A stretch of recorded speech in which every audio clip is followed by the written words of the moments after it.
My name is Tamara Jade. I actually just turned 31 last week, and I'm originally from Bowie, Maryland.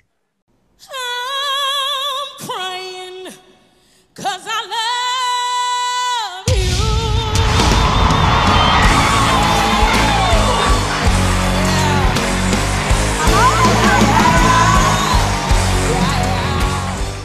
I did not expect any of this. I really did not. And to have the video, they leaked the video last week.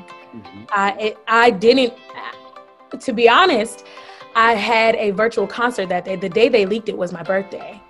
It was my actual birthday. And so I was doing a virtual concert. And almost as soon as the concert finished streaming, I started getting these text messages and this flood. And I'm like, what's going on? And they're like, the whole audition is up except for who you chose. And I'm like, what? And so just everything, it just has been a snowball effect of just so much love and support, and especially like local hometown support. I did like a social distance meet and greet before the show premiered, and one of my homeboys from high school like pulled up on the fire truck. He's a part of the local Prince George's County Fire Department, and he said, we just had a call up the street, and I told the boys we were going to stop by here and come say hi to you. And I'm just like, what? You know what I mean? Like, just beautiful, and a real testament to the fact that I did not get here by myself, that I come from a community and I come from a village of people. I am like the poster child for it takes a village to raise a child, And so to be able to share this moment with all of the people that have helped me go on here, the biggest compliment I get from people is seeing them say, you deserve this because you've worked for this. I think sometimes when we have these competition shows, we are hoping for a stroke of good luck. We are hoping that one of the contestants that we attach ourselves to has a stroke of good luck. But I think very rarely do we see like someone have a trajectory of hard work and get to a place that is like, yeah, I see why you're there. And that to me has been one of the biggest compliments that I've heard from people, and just seeing them say that, like, you make me believe, I'm inspired. I have things that I've been wanting to do that I put on hold.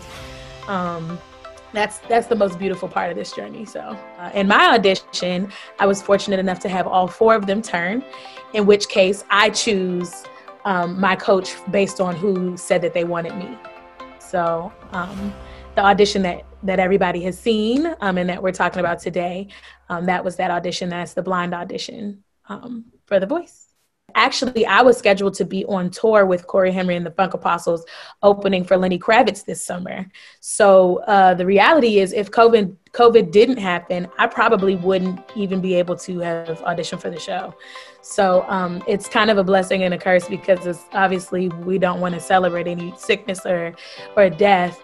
But because of this, I had the time to really kind of divert from being a background singer and invest this time into myself.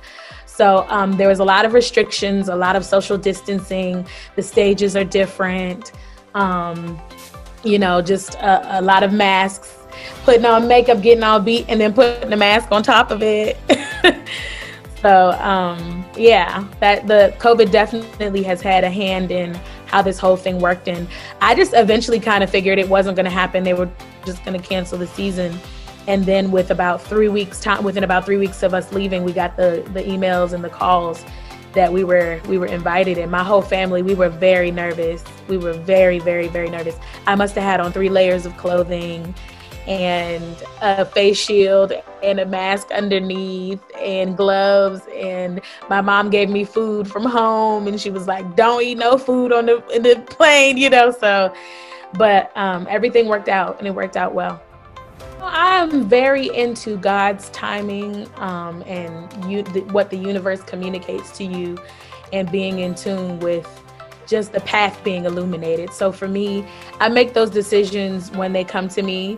I can't say whether or not I would have gone one way or another, because like touring is fun, and the reality is my goal and my dream is to be a working musician, is to be an artist. But sometimes those two things do compete, and it comes down to like, do you want to know how you're paying your bills, or do you want to hope for the best? And so I don't know which way I would have gone, but I think in this case, God made it very, very clear what direction I needed to go in. And I think the results are the fruits of that decision being the right decision.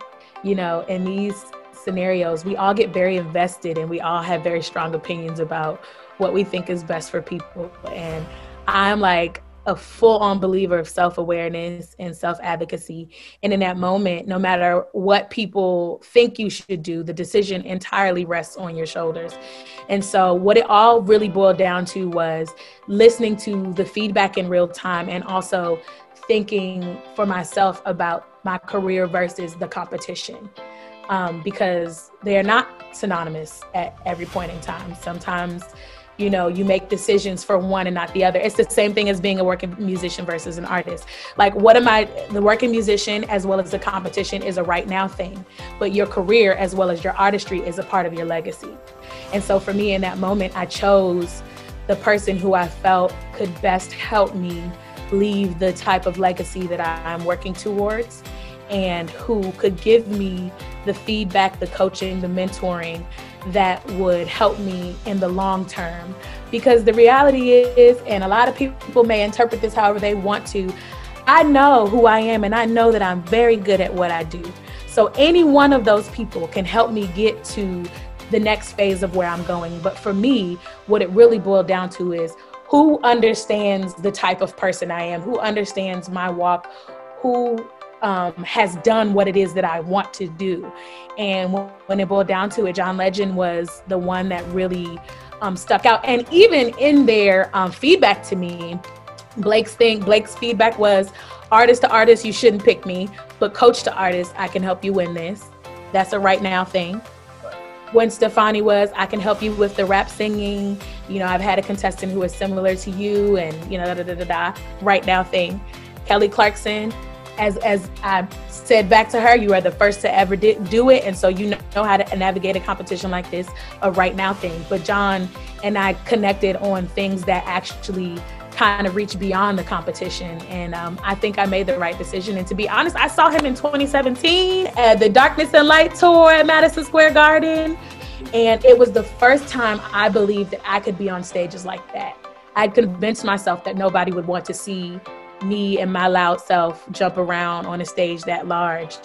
And when I saw his show, how masterfully it was put together and how moving it was and how still very much true to him and his beliefs it was, I was like, yeah, I can do that. So this has been a long time coming, and I believe it's destiny and I believe it's fate, and I'm excited. Yes, so on every platform, my name is Tamara Jade Music, and it is pronounced Tamara like camera, but it is not spelled like camera. It's spelled TAMARAJADE Music on all social media platforms. Please go ahead and link me there. I'm very active. I'm very engaged. It's me talking to you. It's not a robot. It's not, you know, a staff yet. But I do have music available everywhere you stream or buy music as well. Please run up these numbers on this YouTube. YouTube is almost up to 1 million views on this audition. Facebook is over 2 million. So run these numbers up for your girl. Yeah, and that's where you can find me, and continue to watch the show this season. Tune in. There's some really, really awesome, talented contestants with amazing stories that I think are going to reach a lot of people. Hi, my name is Tamara Jade, and you've just been buzzed.